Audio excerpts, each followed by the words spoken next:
I work for a construction company and we do remodeling on homes. We have a rule here that we get to keep anything we find hidden behind the walls. We hired this guy. We really needed a worker badly, who was a total a-hole from day one.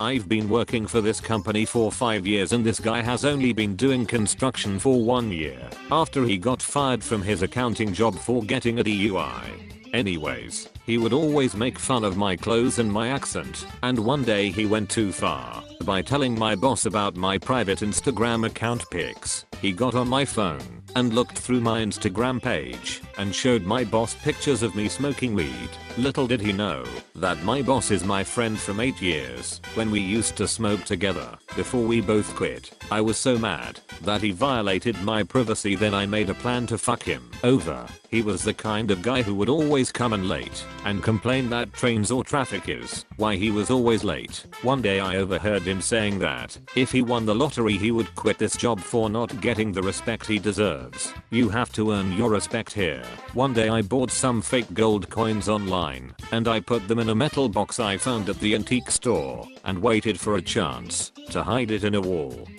Luckily I did not have to wait long. The day he found the coins it seemed like it was his best day ever. First thing he did when he opened the box, he called my boss a f***ing loser and he quit immediately on the spot. He said "F this place, I'm rich, lol." Little did he know was that was the best day of my life. After he quit my boss told us that he was going to fire him anyways for always showing up late. I wish I could see the look on his face when he finds out the gold coins are fake. Best $40 I spent in my life.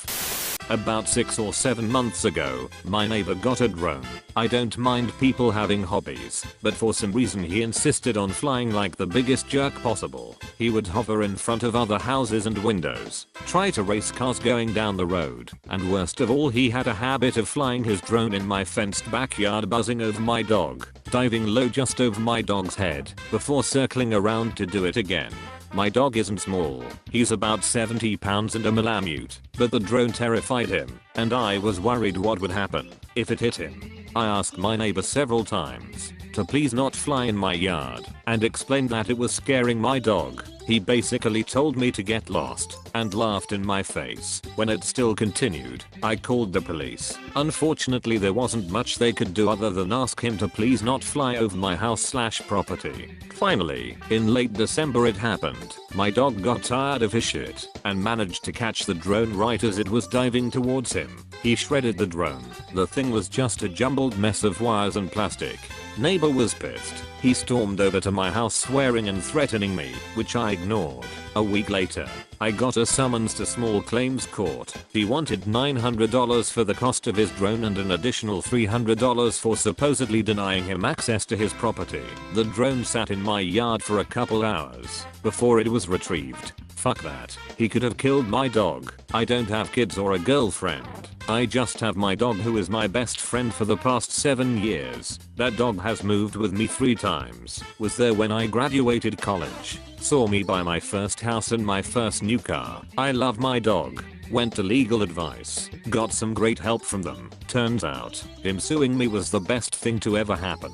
When we got to small claims court, the judge basically laughed away his claims that I had intentionally trained my dog to attack his drone. But little did he know I was prepared. I had dozens of photos of my yard showing it was impossible for him to accidentally fly that low to my dog. Videos of him harassing my dog in the past. And I had saved all my medical bills from taking my dog to the vet. $700 for an x-ray, check. Another $250 to sedate him during, why not? Don't want him being uncomfortable. Full dental exam with tooth cleaning/repair, $400. Then there was the cost of anti-anxiety meds and a secondary checkup.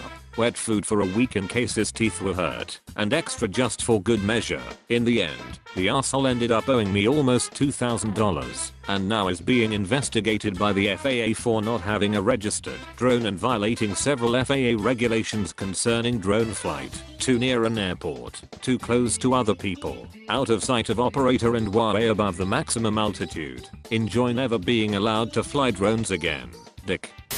This is a story I recall from college. As any college student is aware, Textbooks have been a scam for a very long time. Some professors used it to their advantage. In fact, one professor I had assigned 5 required books for his class, 4 of which he authored or co-authored and received royalties from, that we barely used. One of my favorite professors was fed up with the college textbook scam.